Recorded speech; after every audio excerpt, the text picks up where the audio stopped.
faves, Systems Live feed is open. Welcome back. Today we're going to be doing another review. This time it's going to be our Thai review, our Thai BL review.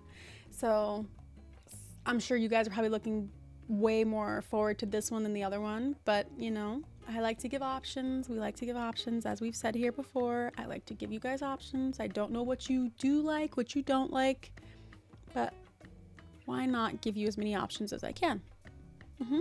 Okay. Today we're going to be talking about Revamp, the Undead Story.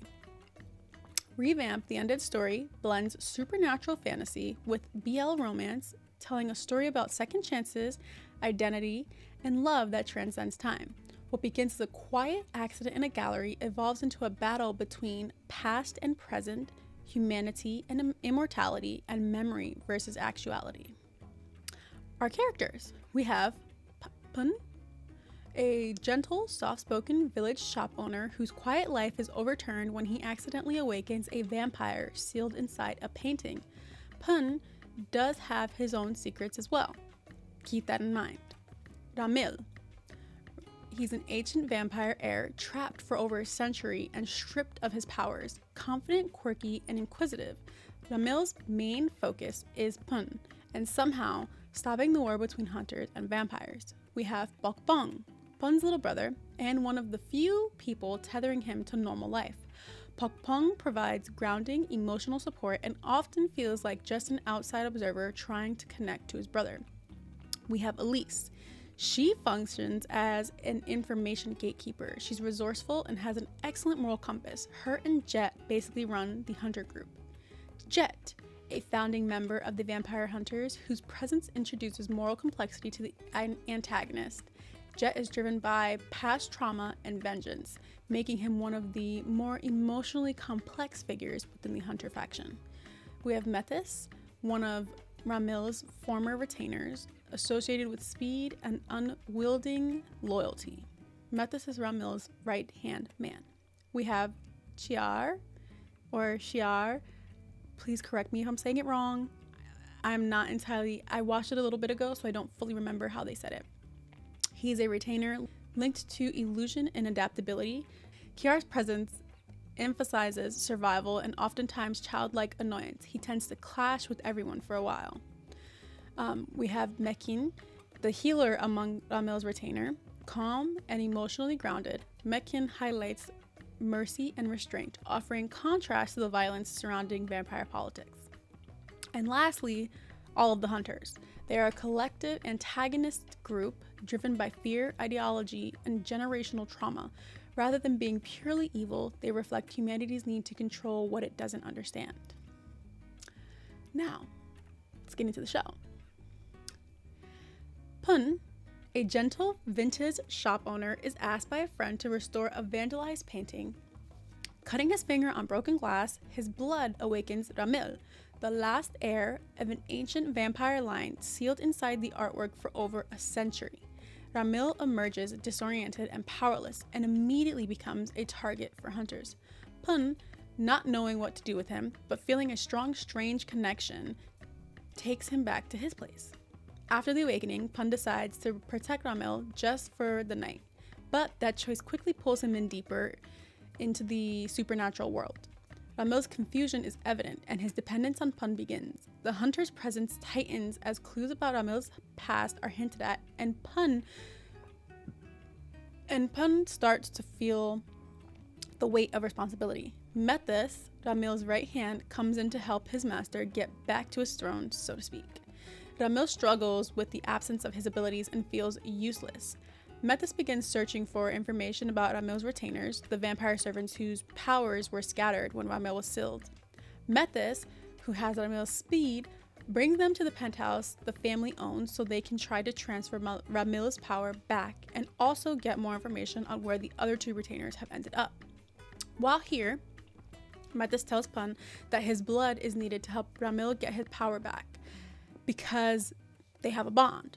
Once they get the blood, Methys warns Pun to stay in the room no matter what he hears, which is for good reason. Ramil has to bathe in the blood while also drinking Methys' blood. which apparently turns them bloodthirsty. But of course, Pun don't listen. He hears Methus scream and gets concerned. So, of course, he leaves the room. Methus, lost in bloodthirst, hunts Pun and traps him.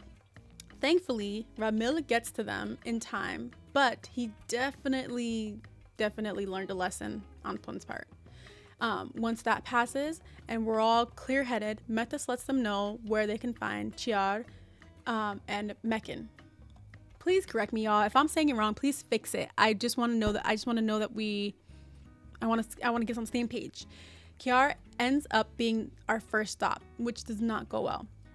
Kiar is upset with Ramil because he wasn't the one chosen to free him from the painting, and it doesn't help that Ramil is already pretty attached to Pun. So like any jealous person, he gets a bit petty about everything and basically says he's not coming back to help.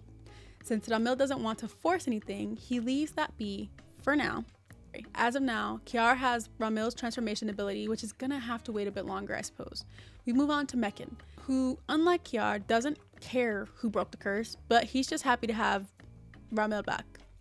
He says that he is more than happy to give Ramil his powers back, which happened to be the healing ability, but it definitely could wait for a better time because, surprisingly, Mekin works at a hospital as a doctor, and he doesn't want to be weak and ignore his patient care, which I found interesting to hear that a vampire,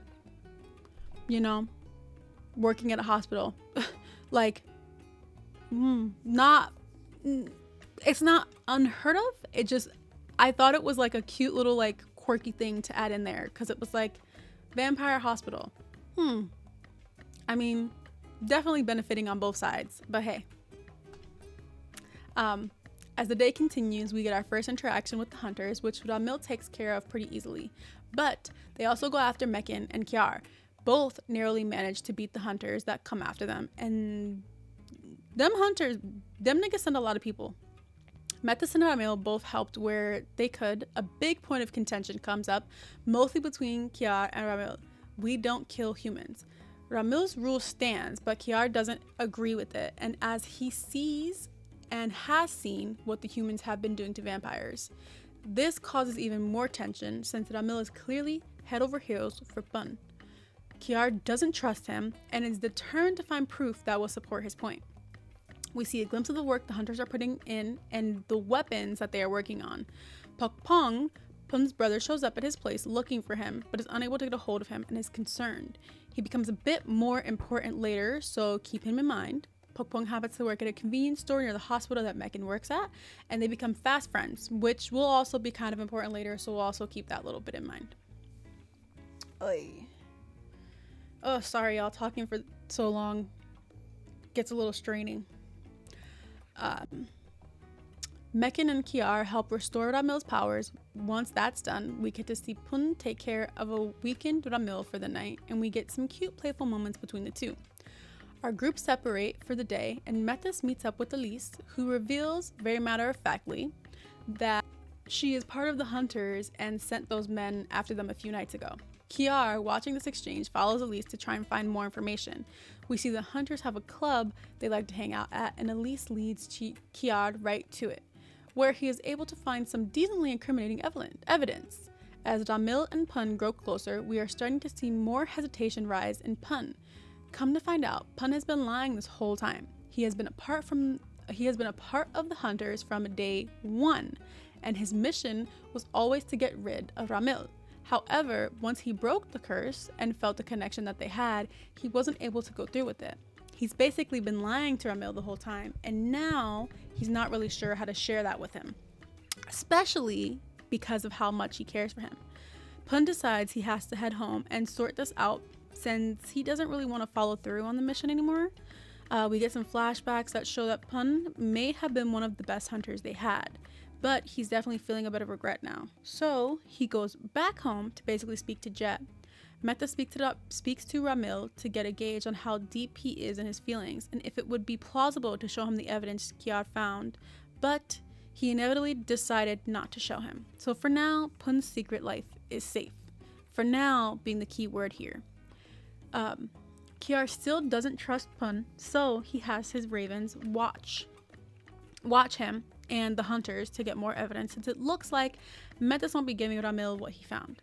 We get another small interaction between Pokbong and Mekin. It seems their relationship is building, however, it's seeming to be just as friends for now. Pun goes to visit the hunters to talk to Jet about not finishing this particular mission. That conversation doesn't go well at all.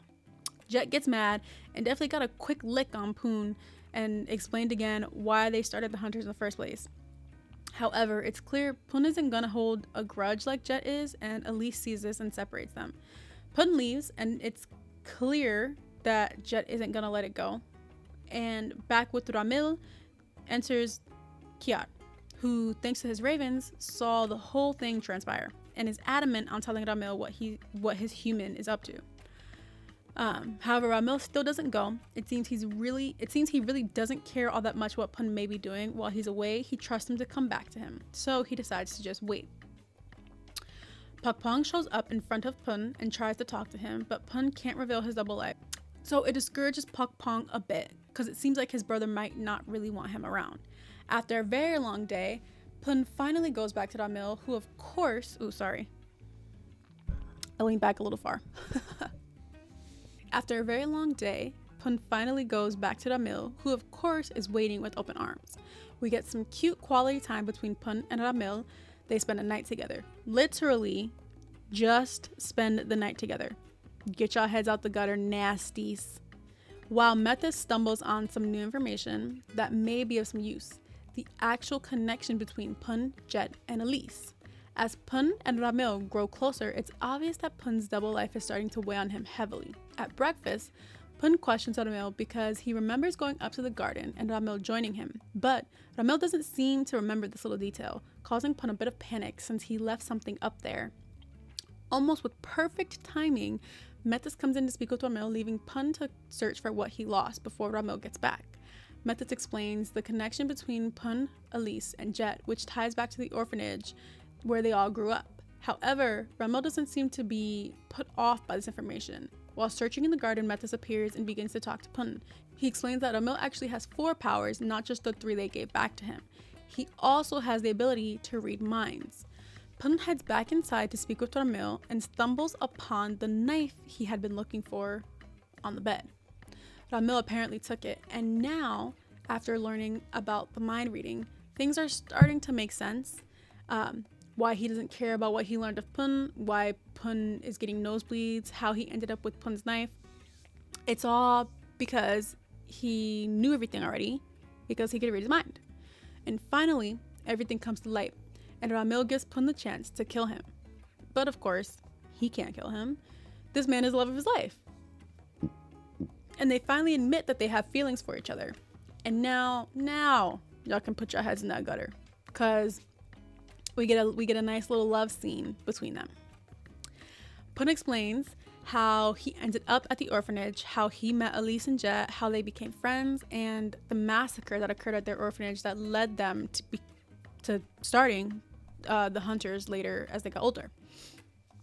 Pun makes it clear he's still pretty confused about how to feel with them being natural enemies and all. But Ramil is very understanding about it and isn't forcing anything on him. Metis suggests to Ramil that it might be time for them to reinstate him as the leader of the vampires, and Pun goes back home. He decides it's time to try and get back to some sort of normalcy.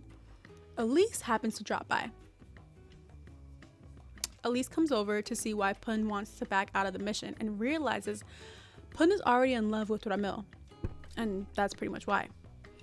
She does warn him, though, that Jet isn't going to give up easy, and if he really wants to be left out of it, he's gonna have to somehow get over Ramil. We get another small moment between Pokbong and Mekin, and Pong explains to him that he tried to talk to his brother, but it was a failure. Mekin explains that it doesn't sound like it actually was a failure. It sounds like his brother has his reasons, and while he can't say what they are, there will come a day, not sure when that day will come, but there will be a day when he will invite him to come back with him. So for now, it's probably better that he just be patient. Which, I mean, I'm not gonna say that that's what Pun said, but it's kind of what Pun said. But it's one of those things where it's like when you're hearing it from someone else, it sounds a lot different and less like complete rejection or failure. So, I get it. Mekin heads back to work and sees that Amil waiting for him. They get to talking, and Mekin makes some good points. Like, y'all, I'm not gonna lie, like, this nigga be really making people see like what's is right in front of them. They're just not paying attention to it. Like it's like the minute he talks, it finally clicks for them. And I'm not sure why they need to have somebody else tell them it. But hey, if that's how they get their therapist, Mekin is a wonderful therapist. He tells Ramil to think seriously. Like what do you want in your life and what's important? Like Mekin be healing people without even using any of his powers. It's one of the reasons he actually is one of my favorite characters. Just saying. Pun shows up at Pokpong's job, and to our happy surprise, he's there to pick him up and bring him home. Our brothers get to spend some quality time together. That is until Ramil shows up to crash their quality time. Pun lets him stay, and the next day they all spend time cleaning, getting to know each other. It also happens to be Pokpong's birthday. And Pun surprises him with a birthday cake. But, yes, there's a but. Ramil pops a popper and scares them, and the cake gets floor. Sorry, but that's just what happens. He spoils it. He pops it, ruins it. Cake's gone. However, it's fine. It was a thought that counted in the first place anyways, So we got the cake. That's what mattered. We didn't forget his birthday, Pong tells Pun he's heading out, and Pun thinks it's for work. But Pong tells him, no, babe. I'm trying to get the hell out of here because it seems like y'all need some alone time. Because ain't no way in hell that nigga's your client. No way in hell. We can see that from a mile away. A mile away. That man is not your client. Pong actually ends up going to meet Mekin, who so cute, got him a cake for his birthday. Like, oh, how cute. And Pun, although he's not gonna say it, is actually happy for the alone time with Ramil. However, while alone, he finds out that Ramil used his mind reading power on Pong, and he gets upset with him. Ramil just wanted to get closer to Pong, but Pun thinks he could have done that without using his powers. And Ramil doesn't get it because he's a vampire, so it's just in his nature. Pun can't let this one go lightly and asks Ramil to leave. And he does because it's clear that Pun really is not going to budge on this, at least not right now. So Ramil back at home tells his retainers to get everything ready so he can finally be inaugurated as the king of vampires. This of course sets off alarms for the hunters, as a lot of vampires are going to start gathering for this event. Pun gets a heads up and realizes they're headed to the inauguration to kill the man he loves. The inauguration event is in full swing, and before anything happens, Pun appears and takes Ramil out of the room. Ramil's a bit upset with Pun and confused why he's even there, considering he basically told him he didn't want to see him anymore. Pun explains that the hunters are planning to ambush the event and he needs to get him to safety. Before they can get out, they are surrounded by hunters, and we get a look at what the hunters did before coming to the event. They gathered all the members they could, disguised themselves as waitstaff, and even made new weapons to try and take down the vampires at the event. They waited until the perfect moment, disguised and ready. But before they could, Pun came in and snatched up Ramil. So with no other openings, the hunters just started attacking. Methys saved Mekin and Kiar from both almost dying, while Pun is trying to keep Ramil from being attacked. Ramil uses his powers and is able to clear the hunters without hurting anyone. But as Methys is clearing the rest of the vampires out of the building, Jet appears with Elise. Ramil and Pun show up to help Methys, and now Jet and Pun get a chance to air out their grievances. However, it seems they are a bit stubborn and pretty unsure about what exactly happened 10 years ago at the orphanage. มึงอยากจะช่วยมันนี่ กูไม่แน่ใจ มึงไม่แน่ใจอะไร ก็เรื่องเวลา คุณรามินเขาถูกขังในผ้าว่านไปเป็น100 ปีแล้ว เขาจะไปฆ่าทุกคนที่บ้านเด็กกำพร้ามิคาเอล เมื่อ10 ปีที่แล้วได้ยังไงวะ แต่มึงเป็นคนบอกกูเองเรื่องซอยเส้นนั้น กูเคยบอกว่ากูเคยเห็นสร้อยเส้นนี้ แต่กูก็ไม่มั่นใจว่าคืนนั้นคือเขาหรือเปล่า และตัวกูเองก็ไม่มั่นใจว่าเรื่องราวทั้งหมดมันเกิดอะไรขึ้นบ้างรวมถึงพวกมึงเองด้วยไม่ใช่เหรอก็เพราะพวกเราเป็นเด็กบางทีความทรงจำพวกนั้นตอนเด็กอะมันอาจจะผิดพลาดก็ได้เจนใช่ไหมใช่ไหมเอลี่ หยุดถ่วงเวลาได้แล้ว ถึงมึงจะเข้าใจผิดอะแต่กูสร้างกลุ่มฮันเตอร์ขึ้นมาเพื่อล่าพวกมัน ถ้ามึงยังไม่ถอยไปอ่ะกูก็จะฆ่ามึงไปพร้อมกับพวกมัน And Jet isn't taking any chances and begins to attack Methus. Elise sees an opening and shoots Ramil, injuring him enough that Pun has to get him out of there while Methus takes care of the rest. Pun takes Ramil back into the painting he came out of. Apparently, there's a whole fucking world in there. Who knew? While there, seeing how badly injured Ramil is, Pun decides to go search for something to help him. While searching, he runs into Lilith, who also happened to be trapped in the painting with Ramil, and was set free when Pun broke the curse. She tells him that nothing in the forest will help Ramil, but Pun can help him, and this next step will be a huge trial for both of them, but if they can make it through, they will be stronger for it. Pun heads back to Ramil, who is in pretty bad shape, and after hearing what Lilith said, he decides to give Ramil some of his blood. Ramil, in a moment of bloodlust, smells Pun's blood, and before he lets anything happen, he pushes Pun out of the house that they've been sheltered in. And he doesn't want anything to happen to Pun, but he is clouded by bloodlust, so this is the only way to keep him safe. The next morning, Pun gets back into the house and can't find Ramil. Sorry, I'm stumbling over my words because I sometimes talk a little fast, so... Ramil sneaks up on him, completely lost to his bloodlust now, and Pun tries to get away, but he's clearly not fast enough compared to a vampire. So Ramil catches up to him and drains his blood. Ramil almost completely drains him, but he stops himself before he kills Pun. However, he does severely drain him, causing Pun to pass out and has to heal him. Throughout this whole ordeal, while Ramil tries to pull away from Pun, he does not let him. He tries to show Ramil he's not afraid of him even when he's in full vampire mode. They finally tell each other that they love one another. Now, with that life or death situation past, they can finally exit the painting and head back into the real world. While back home, Pong goes to Pun's place and manages to stumble into a secret lair of hunter gear and memorabilia, and it sends him basically into a spiral. Pun is back with our vampires and trying his best to take care of Mekin, who is still getting better from his injuries. However, Kiar still doesn't like him and causes some problems. I'm not gonna lie, he brought up some valid points, so I'm not totally mad at it, but everything that has happened is really getting to Kiar, and he thinks it's time to act out instead of just sitting around and waiting like Ramil wants.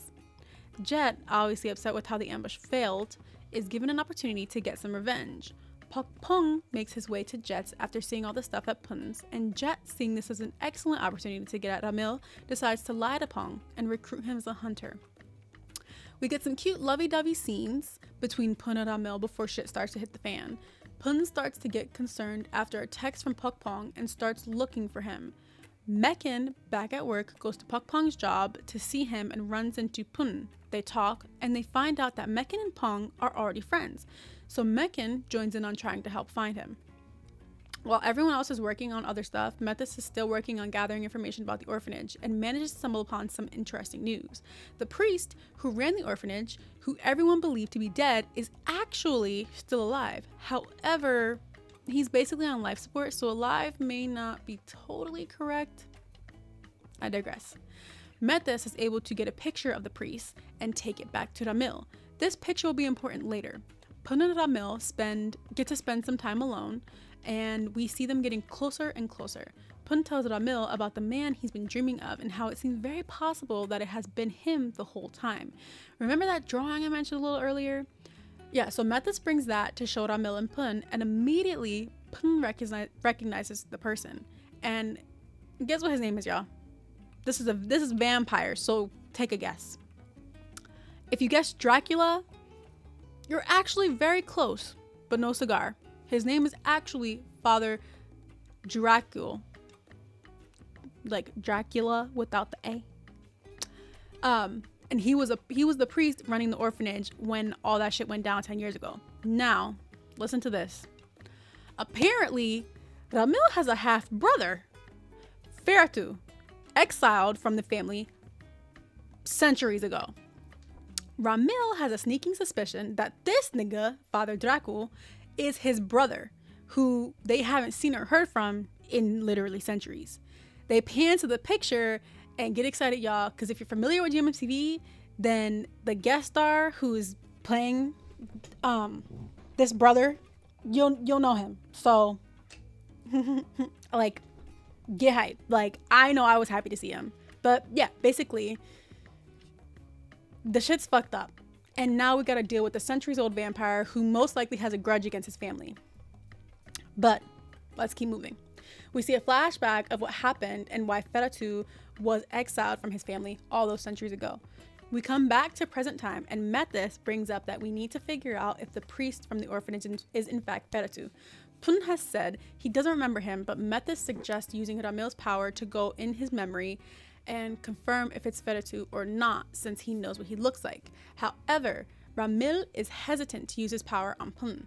Metis goes to speak with Elise, since she's the only other one who's willing to see reason.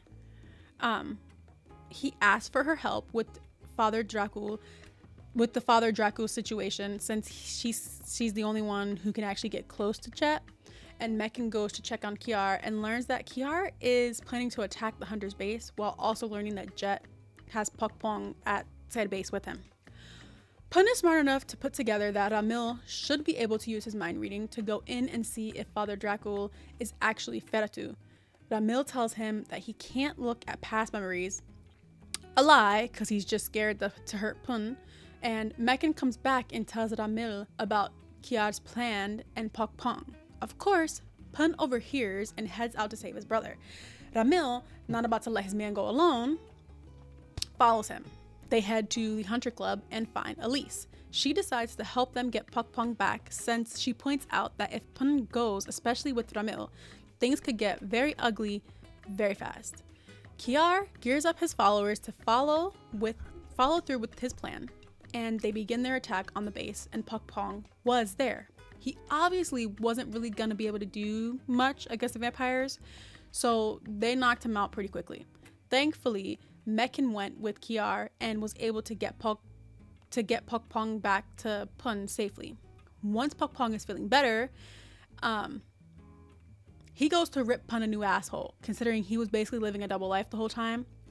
And Mekin has a talk with him and helps clear up a few things, helping Pong understand his brother a bit more.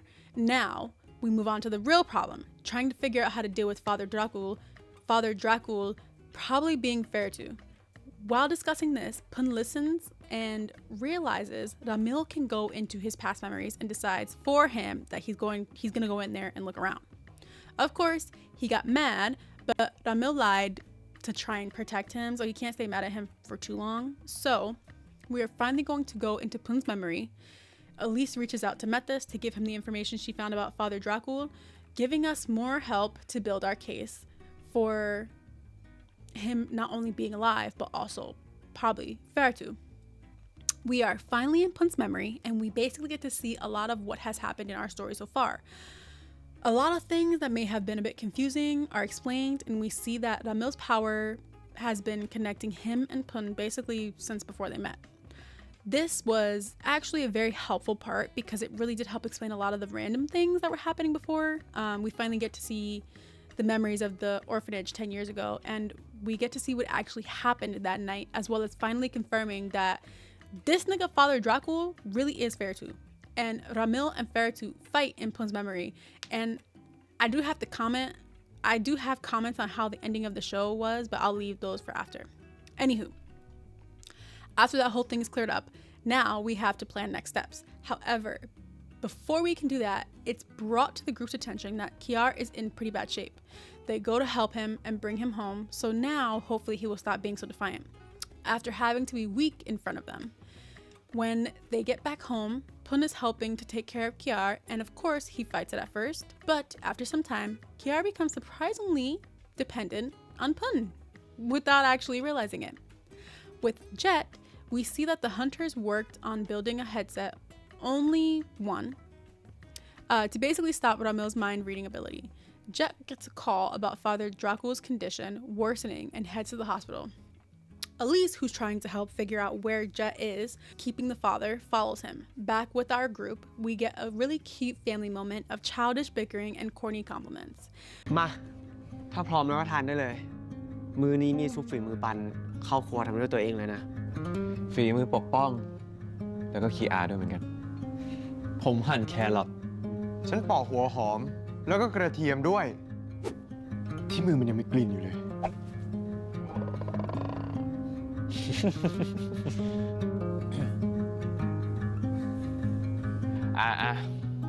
พอเถอะทุกคนถ้าพร้อมแล้วก็ลองกินได้เลย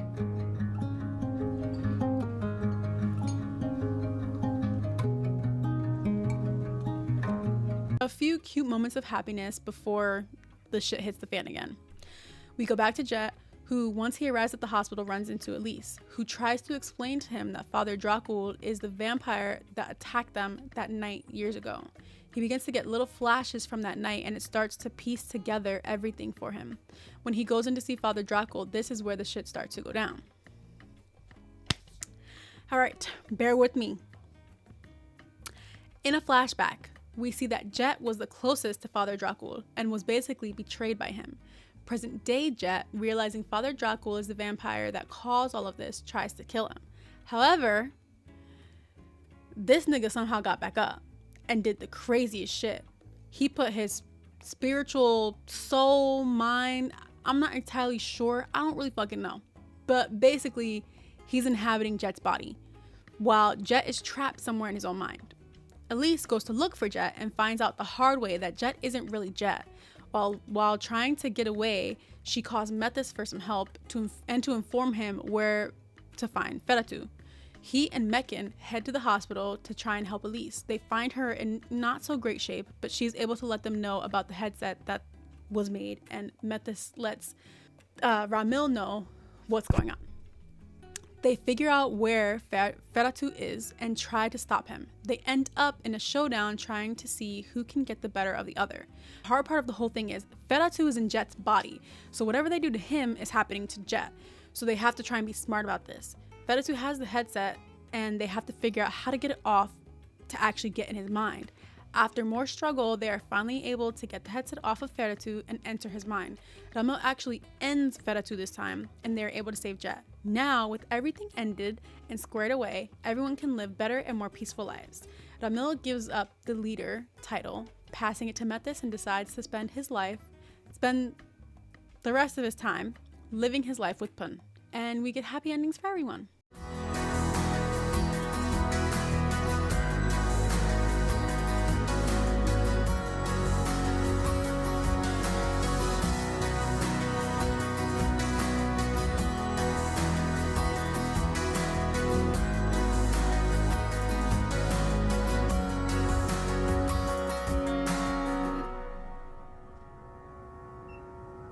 แน่ใจแล้วใช่ไหมปัน แน่ใจครับ ผมบอกแล้วไงว่าอยากอยู่กับคุณตลอดไปอะ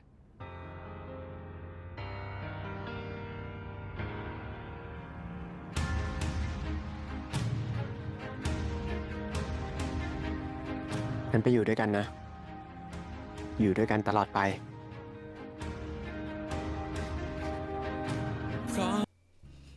Yay! Okay, so on to what I liked and what I didn't. I liked the slow burn romance part. I'm a sucker for a slow burn romance. I'm a sucker for like soft touches and slow kisses and slowly building to something more, you know? I'm a sucker for that. I'm also a sucker for some rough stuff. Don't get me wrong. Do not get me wrong. I love a bit of both. I liked how the relationship between Pun and Ramil like develops slowly as they continue to build trust with each other and get through all of the nonsense that occurs around them. The atmospheric world building, I can't express this enough. I feel like Thai shows and oh, I'm so sorry.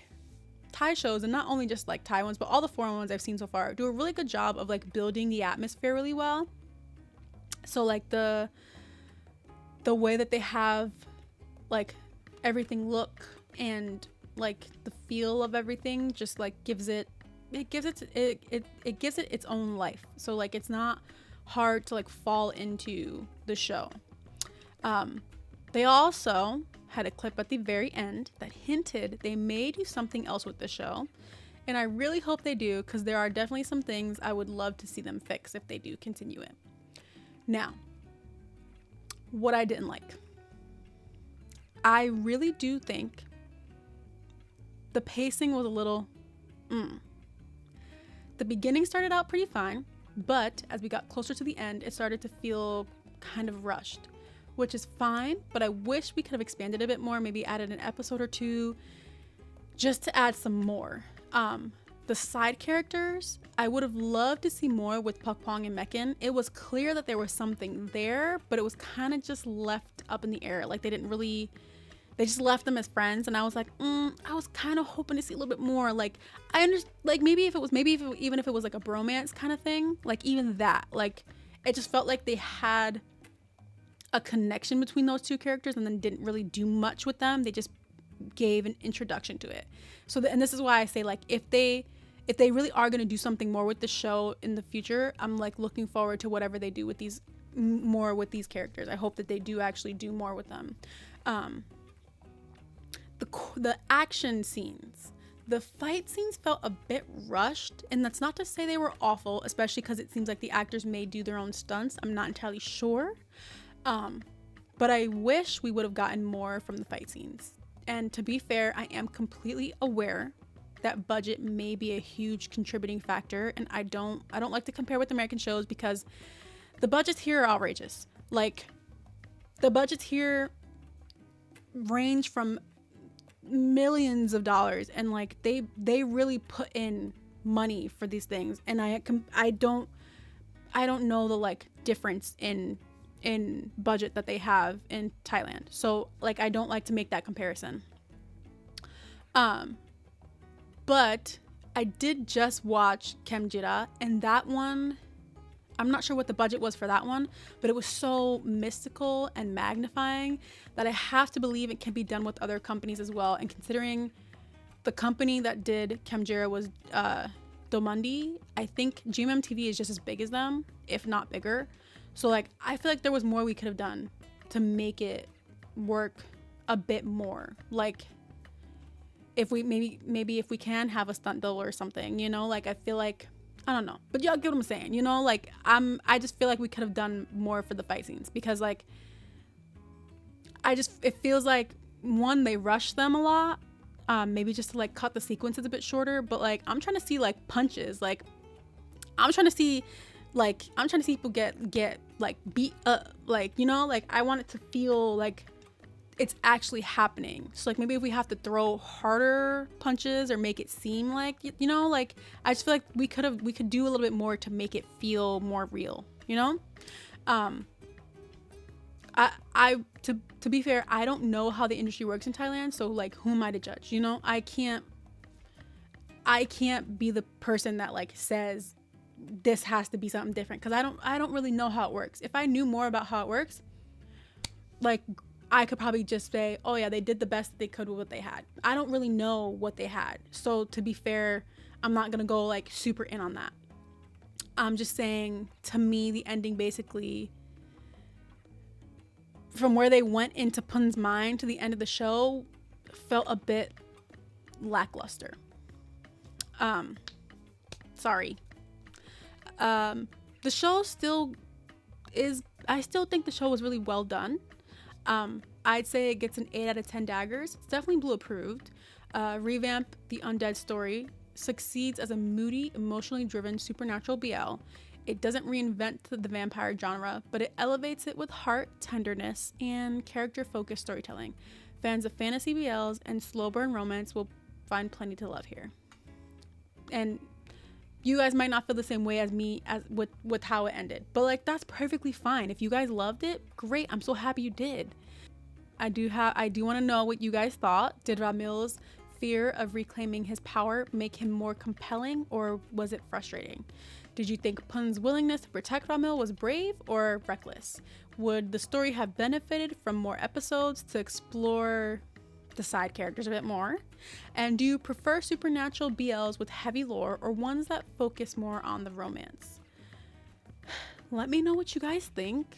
I let you guys know. Okay, well, I'm not sure what happened, but my character's a bit messed up right now. Anyways, let me know what you guys thought.